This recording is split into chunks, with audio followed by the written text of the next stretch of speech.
The ship nobody wants is currently at anchor 20 miles south of Plymouth. Although her crew seem pleased with the contact with the outside world, her captain is refusing to take calls or say where he's planning to head. But with winds in the channel due to increase, there's speculation this evening the ship could be forced to make for the relative shelter of Tor Bay. The German-owned vessel is loaded with more than 2,000 tons of toxic chemical waste. The cargo includes highly flammable solvents, corrosive liquids and cancer-causing materials, stored in containers on the deck or in drums in the hold. She's already been refused entry to Neath in South Wales since being turned away from Nigeria, where the cargo was originally dumped illegally.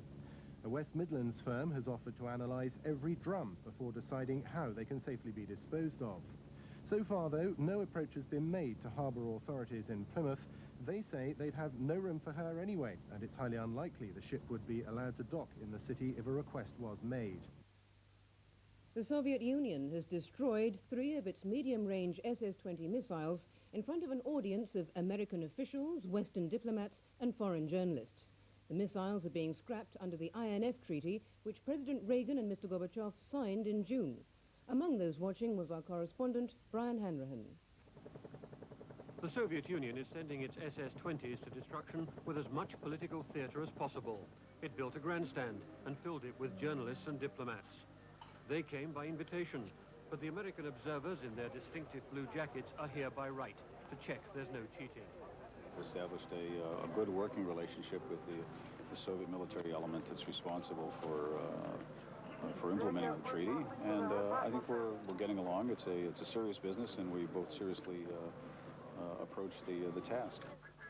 With borrowed Soviet capes, everybody squelched out to see the 3 SS-20s to be blown up, and confirmed that the tubes lying in the mud were the weapons that once menaced Western Europe. Only the rockets are blown up, the nuclear warheads are not covered by the treaty. Kapustin Yar is to be the main destruction point for medium-range missiles. The Soviet Union says over the next 3 years, 600 SS-20s will be destroyed here. The rocket fuel made it a spectacular explosion. The Soviet demonstration was a way of putting pressure on Western nations to speed up disarmament negotiations. And Western diplomats, who don't want to be rushed into hasty agreements, admit that it was an effective gesture. A man sentenced to 18 years in prison for bank robbery has been released on bail by a Scottish court pending an appeal ordered by the Scottish Secretary Malcolm Rifkind. The move that led to Ernest Barry's release from Peterhead Prison near Aberdeen followed an edition of the BBC television series Rough Justice. The programme questioned whether a man filmed by security cameras at the bank he was accused of robbing actually was Mr. Barry. The England cricket selectors have appointed Graham Gooch as captain for the winter tour of India. But to accept the job, he's had to break a contract to play in South Africa. The news of his appointment was announced as England, led by Gooch, played Sri Lanka at Lord's. In their second innings, Sri Lanka were bowled out for 331, a lead over England of 95. In reply, England had made 8 without loss at close of play. Graham Gooch had been under contract to play in South Africa this winter, but was prepared to break it once he knew he'd be touring India as the England captain.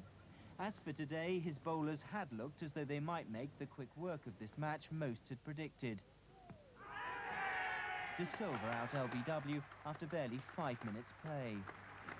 But to Sri Lanka's great credit and England's acute embarrassment, the batsman staged a recovery, with Mendes one of 3 to score 50.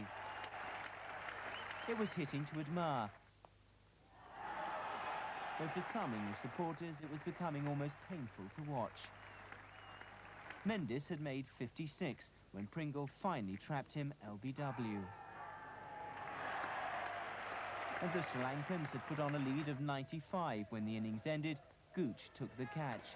He's aware that there have been reports from India that the authorities there may not welcome those who've had close links with South Africa. Well, I'm not worried at all because, I mean, that's out of my hands. I've played cricket down there. I've made no secret of that. I don't believe I've done anything wrong. I'm looking forward to playing cricket and captaining England in India, and I'll be putting all my effort into doing that. None of the England players selected to play in India this winter will be playing in South Africa or anywhere else before the tour starts. Lords, as they've done before, are going to order their players to take a rest. A new spirit of carnival has returned to Notting Hill, according to the festival organisers and the police. Crime at the London Street Festival is down dramatically, a tenth of what it was last year.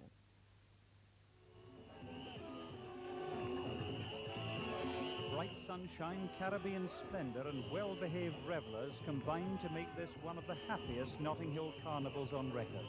By mid-afternoon, the positive message was clearly getting across, with more than 500,000 people descending on a square mile of West London. In terms of spectacle and originality, most agreed it was the best yet. The streets were awash with colour.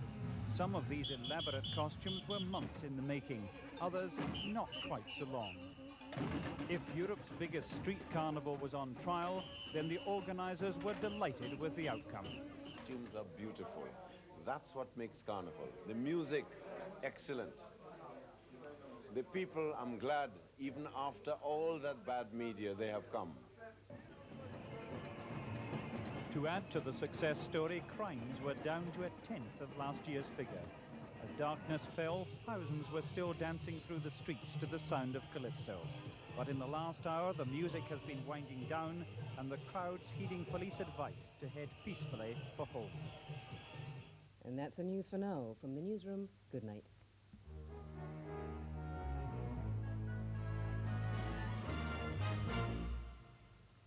Hello to you. Well, it's been a pretty disappointing bank holiday Monday down here in the south and a pretty miserable, awful Monday up in northern parts as well. We're still into this run of west and southwesterly winds are bringing these weather fronts in across, and even as I speak there's yet another great area of cloud waiting to come in across Ireland. During tonight that'll push its way eastwards, and then the thickest cloud with some rain then coming southwards during the course of tomorrow, getting down to about the Midlands. So then by the end of the night there will be some rain into Ireland, western Scotland, down into northwestern parts of Wales. And if we pick that up tomorrow morning, you can see that that's going to push its way fairly quickly across many parts of Scotland, down into northern parts of England as well. Most of it patchy and light, but there will be some heavier bursts, particularly over the hills, with some mist and fog on the hills as well.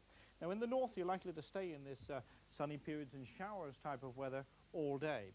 And in the south it's going to start off fairly bright, but thicker cloud will be pushing its way southwards, I think, as we go through the day. But as that cloud and some rain comes south, so it'll brighten up over northern parts of England and Northern Ireland too. Temperatures tomorrow quite disappointing again, at the best 18 Celsius, 64 Fahrenheit. Well, that's just about it from me. Bye-bye. Turn on to BBC One for the action and drama of the 1988 Olympic Games, live from Seoul. See it all on BBC One. Sandy Albright, a successful lawyer, is placed in a difficult position when a close friend is murdered. Dixon hasn't changed his mind. He still wants you to defend him. But I'm clearly prejudiced. What would the higher court say about that? Kiss him goodbye. She'll get him off. But he's guilty. Everybody knows he done it. We ought to go in there and take it. Show them others out there at that camp what they got coming to them.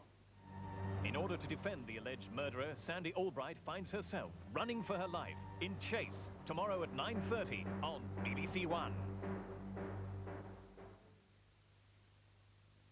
Over on BBC Two now, John Savage, Treat Williams and Beverly D'Angelo all star in the film version of that controversial hippie musical of the 60s, Hair. Here on BBC One, in 45 minutes, Tom Fleming sets the scene for the colour and spectacle of the Edinburgh Military Tattoo, 1988, from the floodlit esplanade of Edinburgh Castle. That's at 11 o'clock. But now, this week's Miami Vice.